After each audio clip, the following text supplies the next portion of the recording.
Hey, Congressman, thanks so much for taking the question. Uh, it was Yeah, a it was a great discussion. You guys touched upon a lot of issues that are happening not just in Illinois but nationally. So I wanted to ask you about the automatic ballots that are going out in Nevada and California.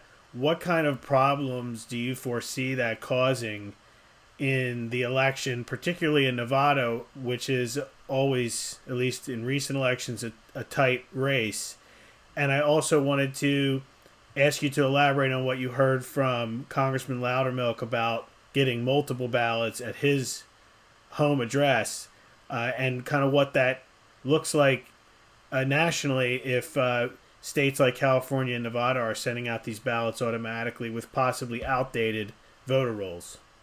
Thank well, you. Nicholas, thanks for your question. Did I interrupt you? Go ahead, bud. Nope, that's it. Thank you. Yeah. It wasn't Barry Loudermilk that got three ballots. It was one of his staffers. And I would urge you to go to Representative Loudermilk's social media site where he posted pictures of those ballots. So you can kind of get an idea of what his staffer got in the mail. Three different ballots, I believe, under three different names in one local jurisdiction. What I'm reading about Nevada concerns me greatly.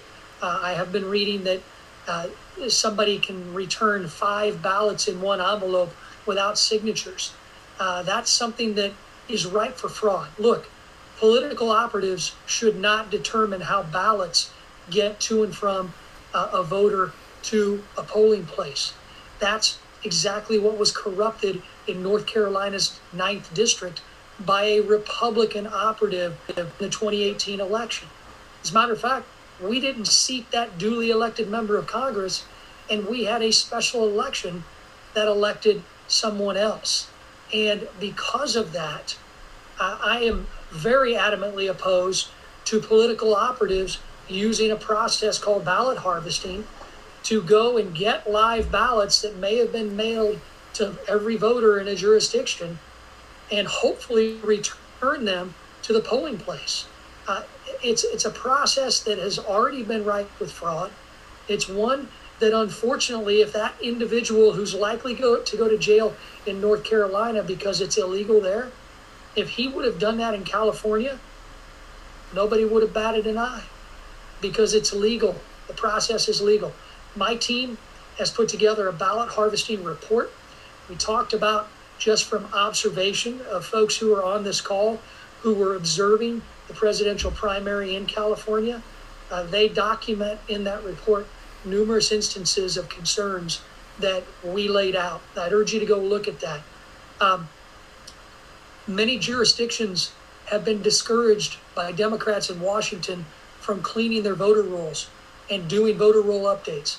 I have sat through hearings with many of my Democratic colleagues who have chastised election officials in states like Ohio for doing what the law requires them to do to update their voter rolls.